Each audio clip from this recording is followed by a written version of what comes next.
बिस्मिल्लाहिर्रहमानिर्रहीम। अस्सलाम वालेकुम। नूरुल्लाह आपकी खिदमत में हाजिर है। मेरा ही खदशा दुरुस्त साबित हो रहा है, यानी 8 फरवरी के इलेक्शन नहीं हो रहे। क्यों नहीं हो रहे, इसका बाकी पार्टियों के साथ साथ पीटीआई को क्या फायदा है, क्योंकि इस मर्तबा या इस वक्त उसको डिले कराने की जो सबसे बड़ी अटेम्प्ट हुई है, या कामयाब अटेम्प्ट कह ले, वो पीटीआई ने किया है। तो वो क्या है, उन्हें पीटीआई को क्या फायदा है, पीटीआई क्यों इलेक्शन डिले चाहती है। और दूसरी तरफ मियां नवाज शरीफ साहब ने खिताब फरमाया है कौम से। इस कौम से खिताब की ख़ास बात क्या है, अहमियत क्या है, मैं क्यों इसको आपसे डिस्कस करना चाहता हूं। लेकिन उससे पहले आपको बताऊं कि इमरान खान साहब को इलेक्शन से पहले इंसाफ पाकिस्तान में मिलता हुआ नज़र नहीं आ रहा, इसलिए वो इंग्लैंड और अमेरिका से जाके इंसाफ ले रहे हैं। और उनके नायब सदर शेर अफजल मरवत 1 महीने के लिए तो अंदर हो गए हैं। बहुत वो थे, जज्बाती किस्म के मुकर्रर थे, बल्कि हैं। और माशाल्लाह उन्होंने जिस तरह से शोर मचाया है, जिसमें कुछ चीज़ें ज़ाहिर है बहुत गलत भी थी, बाकी उनकी अपनी मर्ज़ी, वो पॉलिटिकल अपना कैरियर उन्होंने स्टार्ट कर दिया है। अब वो नायब सदर हैं पीटीआई के, और उस हिसाब से वो तकरीरें करते हैं। थोड़ा सा ओवर हो रहे थे, जिसमें वो जिस तरह से इस्टेब्लिशमेंट को चैलेंज कर रहे थे। मसला ये है कि पीटीआई के लोगों को कम से कम मालूम होना चाहिए कि इस्टेब्लिशमेंट का क्या रोल है पाकिस्तान की सियासत में, क्योंकि वो जिस तरह से आए हैं पाकिस्तान की सियासत में, जिस तरह से उनकी एंट्री हुई है, वो सारा इस्टेब्लिशमेंट के कंधों पर बैठकर हुई है। तो उन्हें बहुत अच्छी तरह मालूम है कि क्या रोल है। अच्छा, अब तो बातें अदालत में चली गई ना, अब तो बुलावे आने शुरू हो गए बड़े बड़े। वो खैर अलग उस पर बात करूंगा कि जनरल फैज़ हमीद और जनरल बाजवा और वो सारा कुछ क्या होगा, और जजेस के मामला क्या होंगे, वो सारे अलग से। लेकिन इस वक्त इमरान खान साहब और उनकी पार्टी, शेर अफजल मरवत साहब सबसे ज्यादा शोर मचा रहे थे। केपी में उन्होंने जो जुलूस निकाले, जलसे किए, तो लोगों को एक बड़ा नजर आया था, देखे जी शेर अफजल मरवत ने क्या कर दिया। तो शेर अफजल मरवत साहब आज गिरफ्तार हो गए, लाहौर से गिरफ्तार हुए, अदालत के अंदर से गिरफ्तार हुए। बहुत सारे उसकी पहलू हैं जिन पे बात की जा सकती है कि असल में वो मैसेज है कि जो लोग पीटीआई के साथ हैं, या जो लोग पीटीआई के साथ रहते हुए भी शोर मचाकर चाह रहे हैं कि वो कोई अच्छे रिजल्ट्स हासिल कर लेंगे अपने शोर की वजह से, और वो 9 मई वाले वाकयात बैकग्राउंड में चले जाएंगे और सब कुछ भूल जाएगा, ये सारा कुछ ये नहीं होने जा रहा। उन लोगों के साथ यही सलूक होना है। उनके खिलाफ जो केसेस होंगे वो उन्हें भुगतने पड़ेंगे, बल्कि शायद थोड़े से ज़्यादा भुगतने पड़े। जैसे शेर अफजल मरवत साहब का भी मामला शुरू हो गया। बाकी पीटीआई के जो मेन लीडर्स हैं वो सारे अंदर हैं, इमरान खान साहब भी अंदर हैं। इमरान खान साहब के लिए अब उनकी पार्टी मायूस होती जा रही है, और उनकी बहन अलीमा खान साहिबा ने जो आज फरमाया है कि हम अमेरिका में और इंग्लैंड में कानूनी कार्रवाई करेंगे।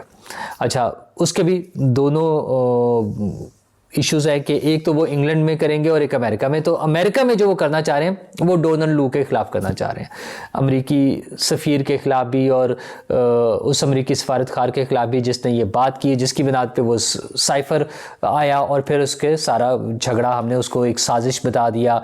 और वो ये बताया, अब ये जा रहा है कि वो पैगाम आया था जनरल बाजवा के नाम। अच्छा, ये भी ना कहानियाँ हैं। हालांकि जनरल बाजवा वो शख्स हैं जिन्होंने इमरान खान साहब को इसकी इतला दी कि जनाब ये साइफर आया हुआ है, देख लें इसका क्या करना है। अच्छा, अगर जनरल बाजवा के नाम पैगाम आया होता और ये खुफिया पैगाम होता, तो एक तो उन्हें साइफर के ज़रिए अपने सफारत खाने के ज़रिए भेजने की ज़रूरत नहीं थी। बड़ी क्लियर सी बात है।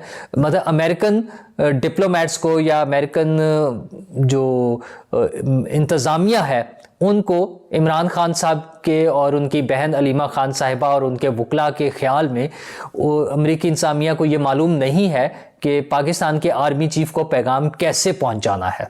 तो उन्होंने सफ़ीर के ज़रिए पैगाम दिया, जो कि सफ़ीर ने नॉर्मल अपने साइफर में अपनी जो कम्युनिकेशन का जो एक स्टैंडर्ड प्रोसीजर है उसके मुताबिक वजारत ख़ारजा को फॉरवर्ड किया, और वहाँ से वो होता हुआ उनका ख्याल था कि आर्मी चीफ तक बस पहुँचेगा और किसी को पता नहीं चलेगा और ये खुफिया पैगाम पहुँच जाएगा। तो मतलब इतना बड़ा झोल है इस कहानी में। आई एम श्योर कि वो इस लेवल पर नहीं जाएंगे, क्योंकि उन्हें ज़्यादा शर्मिंदगी उठानी पड़ेगी। लेकिन बहरहाल असल मसला हमारे कुछ दोस्त इस पे वो डिस्कस करते हैं। हमारे दोस्त इमदाद सुमर साहब ख़ास तौर पे जब बात करते हैं, वो कहते हैं कि पीटीआई का काम ही सिर्फ चंदा जमा करना है। इस बहाने से जब वो अमेरिकी अदालतों में केस की बात करेंगे तो असल में वहां से चंदा जमा करेंगे, इतनी सी बात है। ये जो कह रहे हैं ना वहां करेंगे, कुछ भी नहीं होना, सिर्फ चंदा जमा करना है।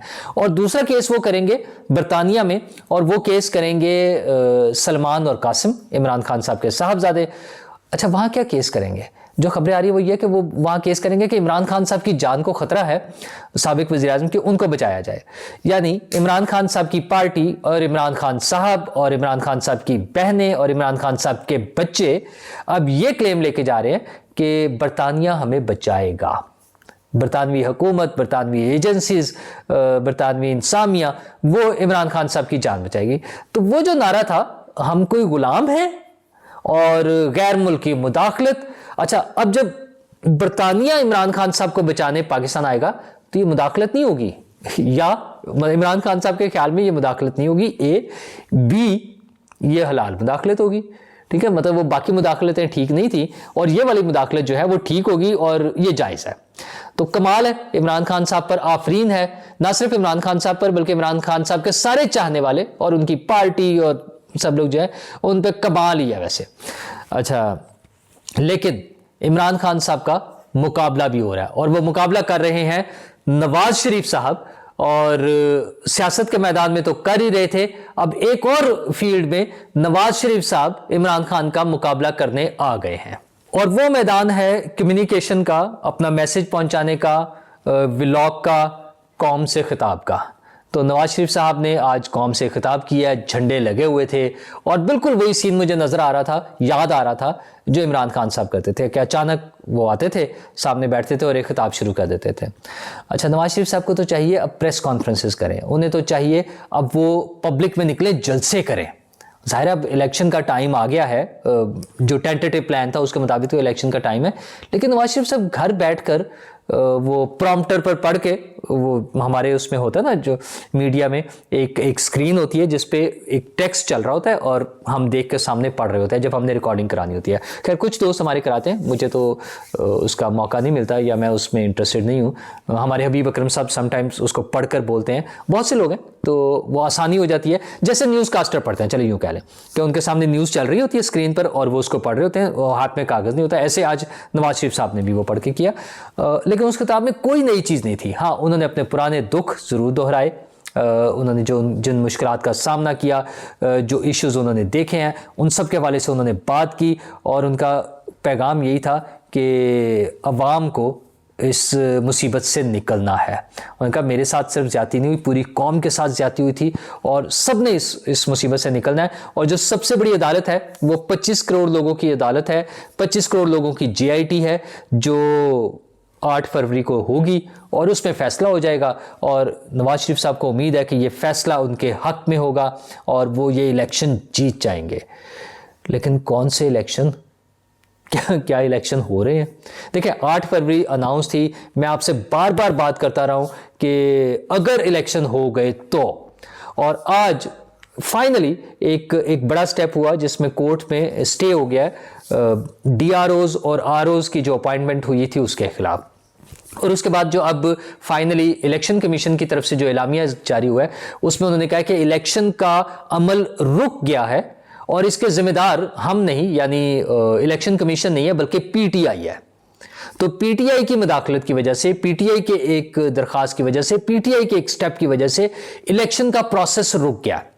और 2 दिन है, सिर्फ 2 दिन, 2 दिन में इलेक्शन शेड्यूल का अनाउंसमेंट होनी थी, कल जुमा और परसों हफ्ते वाले दिन तक मैक्सिमम टाइम है। 54 डेज फिर शुरू हो जाते हैं इंक्लूडिंग इलेक्शन डे 8 फरवरी समेत। अगर 54 डेज शामिल किए जाएं तो हफ्ते वाले दिन इलेक्शन हो सकता है, और अगर 8 फरवरी को अलग कर दिया जाए, इलेक्शन से कबल 54 डेज पूरे करने हो तो जुमा यानी कल आखिरी दिन था इलेक्शन शेड्यूल अनाउंसमेंट का। लेकिन इलेक्शन कमीशन के आज के एलामिये से लग रहा है कि इलेक्शन का प्रोसेस रुक गया है और 8 फरवरी को इलेक्शन नहीं हो रहे।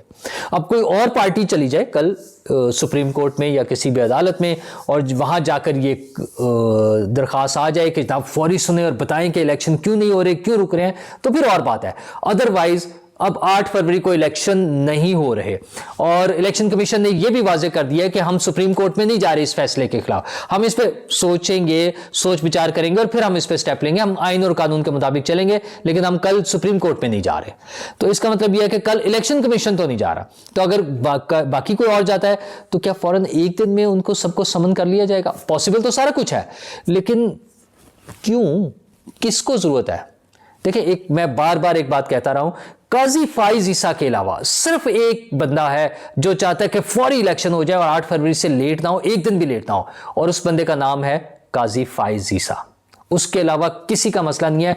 पीटीआई भी नहीं चाहती कि इलेक्शन हो, और पीटीआई क्यों नहीं चाहती बाय द वे, उसकी भी वजह आपको बता देता हूं। पीटीआई का इशू यह है कि उन्हें पता है कि अब अगर इस वक्त इलेक्शन हो गए तो जिस तरह से मैनेज हो रही है चीजें, पीटीआई चूंकि आउट, उसके कैंडिडेट्स ही नहीं होंगे। देखे ना, उनके बाकी मेन जितने भी कैंडिडेट्स अंदर हैं, शेर अफजल मरवत साहब जैसे लोग जो हैं वो भी अंदर चले गए। अच्छा, गौहर अली खान को तो अभी किसी कोई जानता ही नहीं है ना बतौर चेयरमैन, या उन्होंने क्या बेचारा उन्हें इलेक्शन लड़ना। लेकिन चले 10, 15, 20 ये तो हम भी बात करते रहे, 20, 30, 35 सीटें जो हैं वो जीत भी जाएं तो कोई मसला नहीं है। तो पीटीआई को पता है कि उनकी, चूंकि वो एब्सेंट होंगे, वो इलेक्शन में पार्टिसिपेट नहीं कर पाएंगे प्रॉपरली। अभी तो उनका इलेक्शन जो सिंबल है, इंतखाबी निशान है, उसका भी झगड़ा ही है ना, पता नहीं मिलेगा या नहीं मिलेगा। मैं बार बार आपसे बात कर रहा हूं कि अगर मेरिट पर फैसला हुआ तो उनका इंतखाबी निशान कैंसिल हो जाएगा, अगर मेरिट पे फैसला होता है। हाँ, अगर कोई हमदर्दाना फैसला हो, अगर लाडले वाला फैसला हो, अगर फेवर की जाए, अगर देखा जाए कोई बात नहीं चला लें, तो फिर और बात है। मेरिट पे उनका इलेक्शन इंतखाबी निशान गया, वो नहीं मिलना उनको, पार्टी के रजिस्ट्रेशन भी मनसूख हो सकती है। तो पीटीआई के बगैर जो इलेक्शन होगा वो होगा तो 5 साल के लिए। तो इमरान खान साहब 5 साल के लिए गायब, मतलब इलेक्शन के सीन से आउट।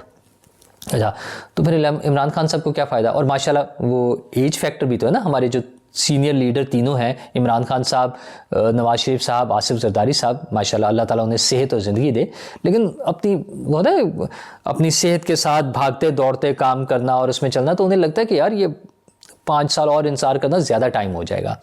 और पीटीआई अगर एक दफ़ा आउट हो गई 5 साल के लिए तो फिर उनके लिए प्रॉब्लम्स है। तो वो ये समझते हैं कि इलेक्शन फिलहाल डिले कर लिए जाए, 6 महीने, 8 महीने, साल, 1.5 साल, इस दौरान में शायद कोई उनके लिए हमदर्दाना रवैया पैदा हो जाए, शायद इस्टेब्लिशमेंट उनकी माफ़ी कबूल कर ले, शायद उनकी कोई डील हो जाए, शायद उन्हें कोई एनआरओ मिल जाए और फिर वो दोबारा से इक़्तिदार के उसमें वापस आ सकें गेम में। लेकिन ये है मुश्किल काम, भाई उनके पास भी चॉइस कोई नहीं है, तो वो अपने इन कार्ड्स को इस्तेमाल करना चाह रहे हैं पीटीआई वाले। जिस तरह दीगर पार्टीज़ के हवाले से मैं आपसे बात करता हूँ कि जब मैं ये कहता हूँ कि काजी फाइज ईसा साहब के अलावा कोई इलेक्शन नहीं चाहता, तो इसका मेरा मतलब ये है कि बड़ी मेन पार्टीज़ जो है ना, मुझे ये लगता है, may be I am wrong, मुझे ये लगता है कि Noon League, Peoples Party, Asif Zardari साहब और मौलाना फजलुर रहमान साहब और पीटीआई कोई भी इलेक्शन नहीं चाहता। ये सब चाहते हैं कि इलेक्शन डिले हो जाए। हर एक की अपनी अपनी रीजंस हैं। अच्छा, और जो हुकूमत में है ज़ाहिर है उनकी तो और रीजंस होंगी, अगर वो ऐसा सोचे तो उनकी तो समझ आती है ना बात, लेकिन ये पॉलिटिकल पार्टीज़ भी नहीं चाहती। तो जनाब, आज की खबर ये थी कि 8 फरवरी वाले इलेक्शन, वो जो है ना, पहले तो मैं 50-50 कहता था, अब इससे भी ज़्यादा काम आगे चला गया है। तो लेट्स होप, कल का दिन है, जुमे का दिन, अगर कोई सुप्रीम कोर्ट जाता है, अगर सुप्रीम कोर्ट कोई एक्स्ट्रा ऑर्डिनरी इनिशिएटिव ले, उसके बाद आपको पता है सर्दियों की छुट्टियां भी हो रही हैं। कमाल ये है कि सर्दियों की छुट्टियां भी होने लगी हैं, तो भी बहुत सारी चीज़ें होंगी, लेकिन इलेक्शन गए ये लग रहा है। और बाकी अदालतों में क्या हो रहा है, जजेस के साथ क्या होगा, जजेस क्या कर रहे हैं, और जनरल फैज़ हमीद, जनरल बाजवा और क्या क्या कुछ होने जा रहा है, वो अगली वीडियो में सुबह आपसे बात करेंगे। अब तक के लिए इतना ही। Let's see you tomorrow.